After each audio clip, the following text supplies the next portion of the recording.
तो जैसा कि आप सभी लोग जानते हैं, हमारा रिवीजन की जो बेला है वो चालू होने वाला है। और आप सभी को ज्ञात है कि ये PNST बैच 2025 का तीसरा लेक्चर बायोलॉजी का, अभी कुछ ही समय पहले मैंने मेन जो लेक्चर है वो ले लिया था, लेकिन ये रिवीजन क्लासेस है जो रैपिडली हम लोग रिवाइज करेंगे इसको। आज हमने जो क्लास में पढ़ा है उसी चीज़ को हम जल्दी जल्दी रिवाइज करेंगे। तो क्या आप लोग तैयार हो? तैयार हो? ठीक है। तो सबसे पहले मैंने आज बताया था पराग भित्ति की संरचना। किसकी संरचना? पराग भित्ति की संरचना। ठीक है। तो इसकी सबसे आउटर लेयर को क्या बोलते हैं? एपिडर्मिस। क्या बोलेंगे? एपिडर्मिस। यह पराग भित्ति की सबसे बाहरी स्तर होती, जो कि एकल कोशिकाओं से मिलकर बनी होगी, छोटी कोशिकाओं से मिलकर बनी होगी, और ये विकसित हो रहे परागकण को क्या करेगी?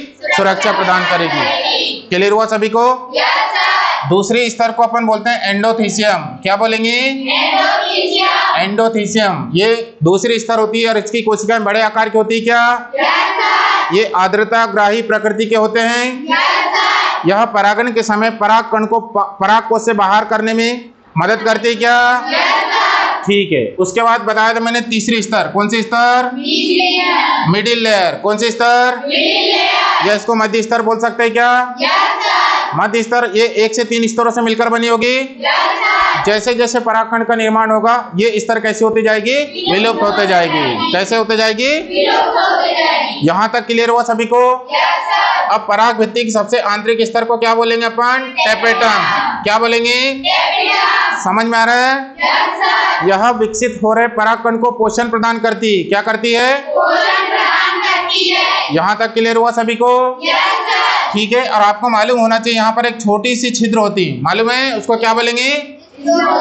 स्टोमियम। क्या बोलेंगे?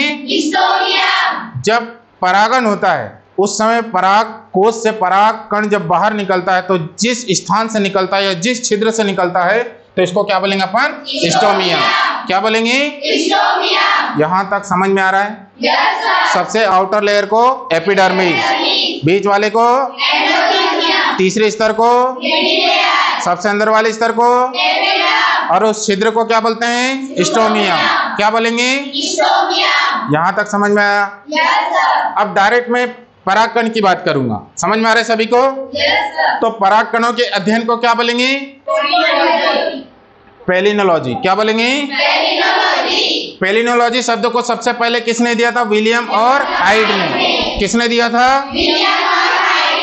यहाँ तक समझ में आ रहा है सभी को? अब आपको मालूम होना चाहिए परागकण की संरचना 2 स्तरों से मिलकर बनी होती है। क्या? सबसे आउटर लेयर को क्या बोलेंगे? क्या बोलेंगे? ये किससे मिलकर बनी होगी? यहाँ तक समझ में आ रहा है?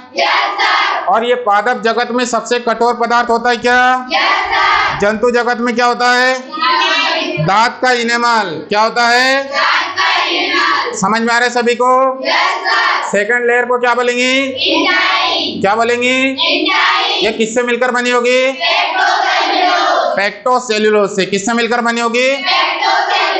ठीक है। और ये किसके निर्माण में सहायक होती है? पराग नलिका का निर्माण। पराग नलिका का निर्माण। तो ये समझ में आया आप सभी को? और आपको मालूम होना चाहिए स्मॉलेस्ट पॉलन ग्रेन, सबसे छोटा परागकण किसका होता है?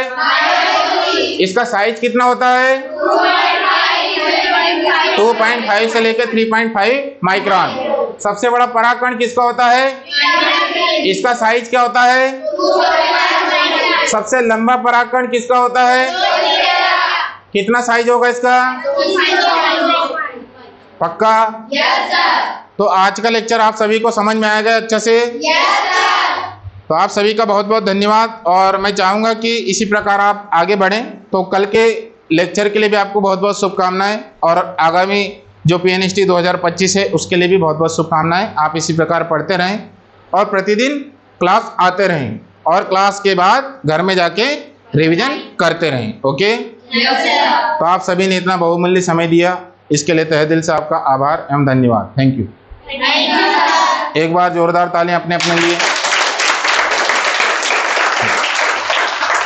ठीक है, आज का लेक्चर यहीं ख़त्म होता है और इसके बाद इंग्लिश का लेक्चर है।